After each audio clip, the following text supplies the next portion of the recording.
თავი მეცხრე. მაშინ ჩაჯდა ნავში, გაღმა გავიდა და მივიდა თავის ქალაქში. აჰა, მიუყვანეს მას ლოგინეთ ჩავარნილი დავრდომილი. იესო მიხილა რა მათი რწმენა უთხრა დავრდომილს. გამაგრდი შვილო, მოგეტევა შენი ცოდვები. აჰა, ზოგიერთმა მწიგნობარმა თავისთვის თქვა, ეს კაცი გმოვსო. იესომ კი იცოდა მათი ზრახვები და უთხრა, რატომ ფიქრობთ თქვენ გულში ბოროტს?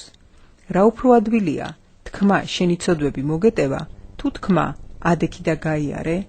ხოლო რათა იცოდეთ, რომ კაცის ძეს დედამიწაზე აქვს ცოდვების მიტევების ხელმწიფება, ასე უთხრა დავრდომილს, ადექი, აიღე შენი საწოლი და წადი შენ სახლში.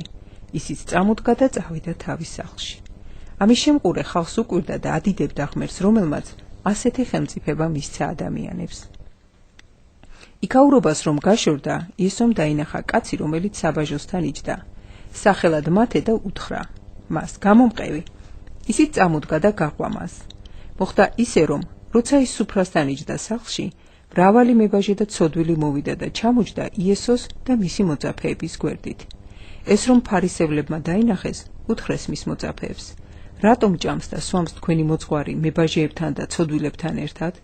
ხოლო მან გაიგონა ეს და უთხრა მათ, კურნალი ჯამრთელებს კი არა, სნეულებს ჭირდებათ. წადით და ისწავლეთ, რას ნიშნავს წყალობა მსურს და არა მსხვერპლი. მართალთა კი არა, ცოდვილთა მოსახმობად მოვედი. მაშინ მივიდნენ მასთან იოანეს მოწაფეები და უთხრეს, რატომ არის რომ ჩვენ და ფარისევლები ვმარხულობთ, შენი მოწაფეები კი არ მარხულობენ? უთხრა მათ იესომ, განა შეუძლიათ იგლოვონ მეკორწილებმა, ვიდრე ნეფე მათთან არის, მაგრამ დადგება დღენი, როცა ნეფე წაერთმევათ და მაშინ იმარხულებენ. ძველ ტანისამოს არავინ დაადებს ახალი ქსოვილის საკერებელს, ვინაიდან ახლა დაკერებული მოიხევა სამოსელისაგან და ნახურეთი უარესი გახდება. არც ახალ ღვინოს ჩაასხამენ ძველ ტიკებში, თორემ ტიკები დასკდება. ღვინოც დაიღვრება და ტიკებიც დაიღუპება. არამედ ახალ ღვინოს ახალ ტიკებში ასხამენ და ორივე ინახება. როცა მათ ამას ელაპარაკებოდა, მივიდა მასთან ერთი მთავარი, თაყვანისცა და უთხრა, ჩემი ქალიშვილი წეღან მოკვდა, მაგრამ მოდი, შენი ხელი დაადე მას და გაცოცხლდება. წამოდგა იესო, გაყვა მას და მისი მოწაფეებიც მასთან. აჰა, ერთი ქალი, რომელიც 12 წელიწადს იტანჯებოდა სისხლისდენით, უკნიდან მიუახლოვდა და შეეხო მისი სამოსელის კალთას. ნედან თავისთვის ამბობდა, მის სამოსელსაც რომ შევეხო, განვიკურნებიო. ხოლო იესო მიბრუნდა, დაინახა იგი და უთხრა, გამხნევდი ასულო, შენ მარწმენამ განკურნა და ქალი იმავე საათში განიკურნა.